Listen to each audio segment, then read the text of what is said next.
Through a number of takes and we'll keep on going. Okay. So I can just start anytime? Yep, you bet. All right. That's hot. That's not hot. That's hot. Not hot. That's hot. All right. Good. Because we can, All right. we can edit. Was that okay? Like, Inviting a variety of your audience to actually look at your work and to say, does that even resonate with them? So not forcing an answer between 5 choices. Absolutely, and to me, that also gets at objectivity in a very different way. The emotional truth is important, but then it's important what you do with it. Welcome to What's Hot, What's Not in Qualitative Research. Today we are talking to Dr. Jeong-Hee Kim. Dr. Jeong-Hee Kim is a faculty member in curriculum and instruction, and although her disciplinary background is in curriculum and instruction, she's quite interdisciplinary in her work. Her knowledge of qualitative research is extremely deep. She works with many different methodologies, including traditional qualitative methodologies, arts-based research, and her love, narrative inquiry. So, welcome, Dr. Kim. Glad to be here. Well, I want to start up with maybe giving us a background of how you came into qualitative inquiry. What fascinated you about qualitative inquiry? Well, I didn't know much about qualitative inquiry until I took a course on narrative inquiry from my advisor, Dr. Tom Brown. As soon as I took that course, I just fell in love with it, and I just couldn't think about any other research methodology but narrative inquiry. And I just drawn into the beauty of storytelling and how you value participants and your storytellers. I was so much interested in students who were at risk of school failure, and they had a lot to talk about their narratives, about their lives. So I just thought that I really want to gather their stories. I really want to know what they have to say about their lives and school experiences, and it worked out really well. So Excellent. So you have been doing qualitative work for at least 10 years or more, is that safe to say? Yes. So yes. in these 10 years, what can you think of that excited you? Like what are some of the things that you think are very exciting right now in qualitative research? When I started it, stories were not really valued. So if you actually wrote stories and narratives, they were dirty words, meaning that people really did not value stories. And if you're doing narrative inquiry, you are kind of looked down upon because you are not doing real research. And your research is not rigorous enough. But now I see that every qualitative researcher that I meet, they talk about stories. Even though they don't say they are doing narrative inquiry, they are working with the stories. And narratives are everywhere. And I just got to be excited about how so many people are interested in narratives now. And narrative, I think, is kind of like, I don't know how to say, it's like a core of all qualitative research. So I'm really excited about that. Excellent. So are there certain things that you see as the future of qualitative research that excites you? Like the hot things that are going on in qualitative research right now? First of all, I think I have 2 things that I get to be really excited about. First, the thing is that people talk about their subjectivity and the reflexivity. Those terms were not really used enough when I started qualitative research 10 years ago. But now they have to really look into who they are as researchers, what kind of experience they have as researchers, what kind of perspectives they have as researchers. So they have to really examine their understanding and subjectivity, and they have to be reflexive about their stance. But then I will, say it again later about reflexivity. Second thing I get to be really excited about is there are so many different forms of research, in particular art-based research. that's hot.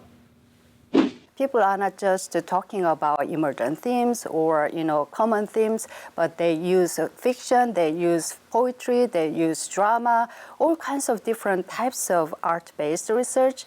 I think that's really, really exciting. People start thinking about going beyond education. They look into literature, they look into sociology, they look into other disciplines. I think that's really exciting to see. Yeah, it has been very exciting to watch. So, as an educator who works with students, and you have to work with a very interdisciplinary group of people, Right. sometimes people are supportive of qualitative research, sometimes people are not. So, in your experience, what have you seen as advantages of doing qualitative research? And on the flip side, what might be some trappings of qualitative research?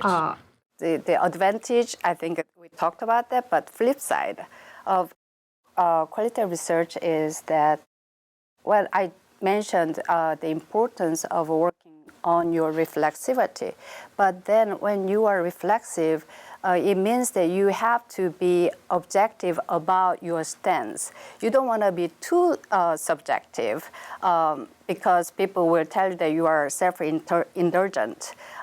So you have to continue to be reflexive, but then you get to be too objective about your reflexivity so that you are actually working into making your research more scientific. So again, balance, I think, is really important. So now you have said two very loaded terms Right. that have all sorts of discussions in qualitative research and outside of qualitative research, which are objectivity and scientific. So do you want to maybe elaborate a little bit about how you think of those terms? Of course, there's lots of many ways of talking about it. Yeah. But what do you consider to be objective, since we are doing interpretive work anyway? Right. And what would be scientific, since the discourse of scientific is so driven by numbers and counting and statistical significance and those sorts of things? Right. I think qualitative researchers are influenced by current, political situation where qualitative research is looked down upon and they don't get grant monies. That's not hot. So they try to make their qualitative work as objective as possible, as scientific as possible by providing evidence from the data. So that way they can get away with some kind of criticisms that qualitative researchers have. But we really have to be careful about the term objectivity, since, as you mentioned, we are working with interpretation, our own interpretive way of doing qualitative research. And recently, I just read an article written by St. Pierre.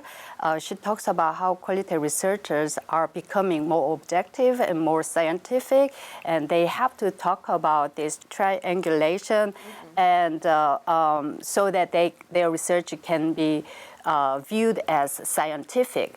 But she problematized that because we are here doing interpretive work, and we are not looking into being positivistic work. We have to value human thoughts that are really varied and different. And we have to value local voices, not master narratives. But I think that we have to be careful about, how much is enough. But when we work on our subjectivity and reflexivity, but then we can be narcissistic. But then how do we avoid that narcissism? I think that we really have to be humble, first of all, and if we say that we are here to learn from you, like as Spivak said, we are here to learn from you. Can you teach me? Now that's hot. You meaning your participant. Can you teach me how you view things and how you view lives? I think that is really important. Excellent. So what are maybe some of the things in qualitative research that maybe you're not as excited about? It was something that you were excited about before, but you sort of moved away from that. That's a good question. I think that what is not excited about qualitative research is that I'm not trying to devalue, the qualitative software where you use NVivo, but I think that it has to be used very carefully. Again, what are we doing here? Are we trying to make our research as scientific as possible by providing all kinds of evidence? But then when we try to do that, we might overlook some important ideas that can be hidden. That's not hot. Between the lines, between the narratives. I don't know if software can catch those things. So I think that depending on your research purposes, there are ways to use software, but I think again we have to be careful about the usage of it. When you are working with stories, people say stories have like a beginning, middle, and end. So it has kind of life events that need to be talked about. But I cannot say this because I'm not really familiar with software, so I'm not qualified to say this. But when I see my doctoral students working with software, I was actually more interested in those things that the software did not really catch. So I don't know. I think it depends on the person's ability to work with the software. So if you want to work with it, you really have to be good at it. You have to know the ins and outs of the program, and be good at manipulating that software. But yeah. One of the things that come up, and it comes up quite a bit in the discussion about software, is there's a camp of people who are very strong theoretically, methodologically, who don't think the software is an appropriate tool. And then there are people who there's a diverse group of people that use software. There are people who are very strong theoretically, methodologically, who use software. But then there are people who just are drawn to the software because they think it's a cure for, doing quality. It's like somehow it'll do it automatically, which it doesn't do automatically, But the people who are theoretically and methodologically strong who use software, they say that the way you use software is a direct reflection of your own epistemology. So you cannot make Microsoft Word any more positivist or interpretivist or deconstructivist, than whatever is in your head. What you're writing in there and how you're writing and how you're using the tool has a lot to do with how you're thinking about it. So if you're really deconstructivist, then deconstructivist people like Patty Lather, for example, use Microsoft Word to divide up the page and have one set of things on the top, one on the bottom, because that's how she was thinking, and that played out in the way she used that tool. Whereas, there are other people who write really linearly and they're very positivist, and that's how they think, so that's how they use the tool. So one of the things that people do who use software who have the theoretical and methodological background, they will look for tools in the software that'll enhance that. So if you have some queries, for example, if you wanted to see how often people, let's say you're doing a study on microaggression. So if you wanted to see how people understand the discourse of microaggression when they talk about themselves and somebody else, there are ways to search that in like 400 pages of raw data very quickly, and you can pull out all the instances where self and other have been discussed, and then you can write narratives around that and link to those pieces of those data. So I think sometimes it gets lost for people who are not thinking with theory, not thinking with deep methodology, and they're thinking of which buttons to click, and they just think if they can have a printout and it's in black and white, somehow it's objective and scientific, but the epistemology is still not as interpretive as it needs to be. I think people have to be really careful because, they have to think about why is that they are doing, the purpose of their research. Am I trying to make my research more positivistic? Right. or post-positivistic. So Right. I think we have to be really think about, Right. why I'm doing what I'm doing. So yeah. My last question for you is for newcomers in qualitative research, what kind of advice would you like to give them?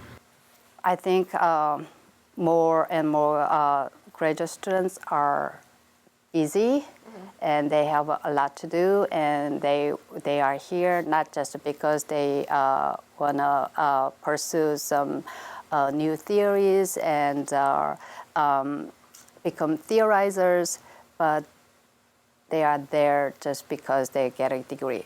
So their goal is to get out of school as quickly as possible. So when they try to do qualitative research, they think that it's easy because they don't need to deal with the numbers, statistics. So they choose qualitative research, and then they try to finish their research as quickly as possible. Some people think that a month of data collection period is enough. One interview is enough, and so. Yeah, that's really terrible. So they try to collect data and write up and finish their dissertation in one semester. I really have a big problem with that. How fast do they type? I have no idea. So I think my advice for doctoral students is that enjoy their time at school and learn as much as possible, because it takes time to process what they have learned in graduate school. Once you get out of graduate school, you are done. You are alone. You are independent, and you cannot pretend that you have to pretend that you know everything. So while you are in school, try to get as much as possible and take your time with your research, because your dissertation is your baby. And it will, be with you forever. It has to be something. Your dissertation has to be something that you can be very proud of. That means you have to invest yourself, your whole self into it. It takes time. It takes some, energy, your understanding, your knowledge, your passion, your devotion. You have to be committed to that. So. My short advice is enjoy the moment and savor it. Thank you. Thank you very much for your participation on this. And this ends this session of What's Hot, What's Not in Qualitative Research.